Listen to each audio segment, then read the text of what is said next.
தமிழ்நாடு மின்சார வாரியத்தில் மின்வாரிய அதிகாரிகள் அலுவலர்களுக்கு துறையின் சார்பாக செல்போன்கள் வழங்கப்பட்டிருக்கின்றன. செல் நம்பரும் செல்போனும் கொடுத்துருக்கோம்.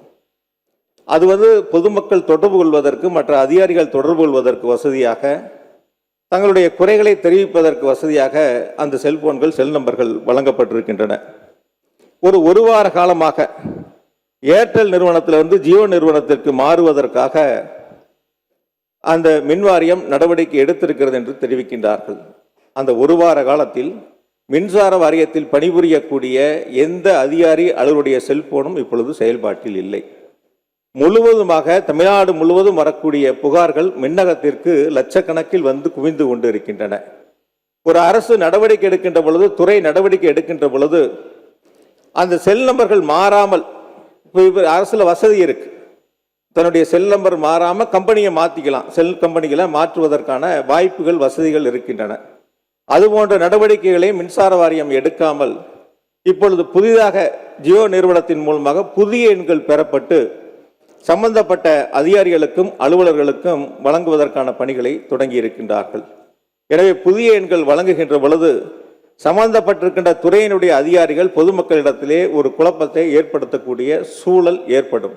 எனவே மின்சார வாரியம் பழைய எண்களை மாற்றாமல், நிறுவனத்தை மாற்றினால் கூட பழைய எண்களை மாற்றாமல் அதே எண்கள் அவர்களுக்கு மீண்டும் செயல்படுவதற்கு விரைந்து நடவடிக்கை எடுக்க வேண்டும் என்பதை இந்த அரசை நான் வலியுறுத்துகின்றேன்.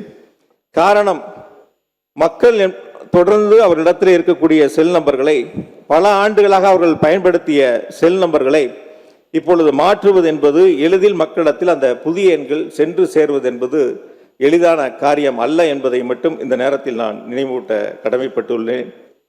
பதவி உயர்வு, மின்சார வாரியத்தின் மூலமாக பதவி உயர்வு வழங்கப்படுகின்ற பொழுது அவர்கள் கணவன் ஒரு பக்கம், மனைவி ஒரு பக்கம், அவர்களுக்கான பணியிடங்கள் வழங்கப்பட்டிருக்கின்றன.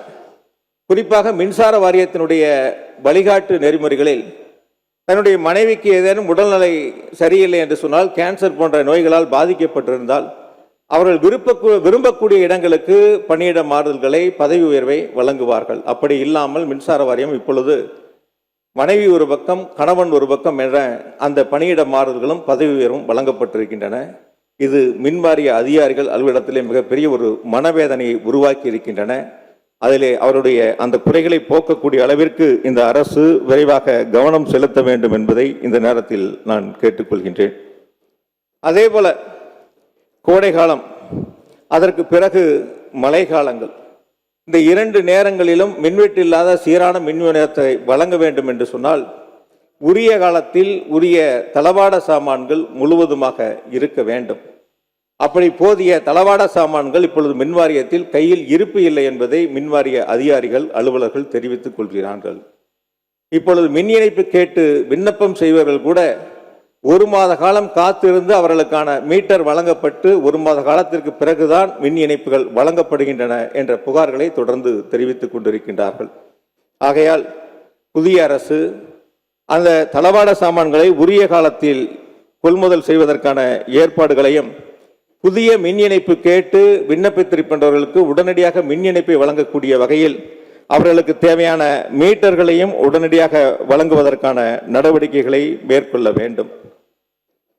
மின்துறை அமைச்சர் அவர்கள் மின்வாரியத்தினுடைய தலைமை அலுவலகத்திலும் மற்ற பல இடங்களிலும் மின்வாரியத்திலிருந்து 18 ஹார்ட் டிஸ்கில் காணாமல் போயின, அவற்றில் முக்கிய ஆவணங்கள் எல்லாம் அதில் இருந்தன என்று ஒரு கருத்தை வெளியிட்டார்கள். அவர் சொன்னது 18 ஹார்ட் டிஸ்க், கிடைத்ததாக சொன்னது 38 ஹார்ட் டிஸ்க். ஆக மின்வாரியத்தில் 18 ஹார்ட் டிஸ்க் காணான்னா 38 கிடைக்கப்பட்டிருக்கிறது. மின்துறை அமைச்சர், மாண்புமிகு பேரவைத் தலைவர் அவர்களே, நான் கடைசியாக தான் பதில் உரை சொல்லலாம்னு நினச்சேன். ஏன்னா இந்த வழக்கை பற்றி பேசியதனால் இது உடனே பதில் சொல்லலாம்னு நினச்சோம். ஸோ முதலாவதாக மாண்புமிகு நம்ம உறுப்பினர் அவர்கள் சொன்னது நல்ல மைக், நல்ல உங்கள் பக்கம் தெரிவிக்கோங்க. மாண்புமிகு உறுப்பினர் அவர்கள் சொன்ன விஷயம் அதாவது கடந்த 2 மாதங்களாக நிறைய ஒரு 3,70,000 கனெக்ஷன்ஸ் நம்ம ரீஅசஸ்மெண்ட் பண்ணிட்டு இருக்கோம். அது குறித்து அவர் சொல்லியிருந்தார். அதாவது இது குறித்து சமூக வலைதளங்களில் ஒரு சில இதில் பார்த்தப்ப நிறைய இடத்துல அதிகப்படியாக எங்களுக்கு மின் கட்டணங்கள் வந்துள்ளதுன்ற சமூக ஊடகங்களில் ஒரு சில இடங்களுக்கு வந்தது. ஸோ அதற்கப்புறம் இது என்னன்னு விசாரிக்கணும், ஏன்னா பொது தளங்களில் வந்துட்டே இருக்குன்னு சொல்லிட்டு மின்சார வாரியம் தானாக முன் வந்து ஒரு அதிகப்படியாக போன வருஷத்திற்கும் அதுக்கு முந்தின வருஷத்தோட கம்பாரிசனை பார்த்து நம்ம தானாக முன் வந்து ஒரு 3,70,000 கனெக்ஷன்ஸ், எதெல்லாம் வந்து 3 மடங்கு 4 மடங்கு அதிகப்படியாக கட்டணங்கள் போன ஆண்டை கம்பேர் பண்ணுறப்போ வந்திருக்கோ அவங்களுக்கு வந்து நான் தானாக முன் வந்து நம்ம ரீஅசஸ்மெண்ட் பண்ணலாம்னு சொல்லிட்டு சுமார் 3,70,000 கனெக்ஷன்ஸை ரீஅசஸ்மெண்ட் பண்ணோம். அது சம்மந்தப்பட்ட சுற்றறிக்கை தான் அவர் குறிப்பிட்ட சுற்றறிக்கை. அது தானாக முன் வந்து அது குறித்து கூட திமுகவின் தலைவர் வந்து இல்லை கம்ப்ளைண்ட் வந்ததுன்னு சொன்னால் அதுதான் நான் கிளாரிஃபை பண்ணியிருந்தேன். எந்த கம்ப்ளைண்ட் 3,70,000 கம்ப்ளைண்ட் வரல, அது மின்சார வாரியம் தானாக முன் வந்து அந்த அசஸ்மெண்ட் பண்ணோம்.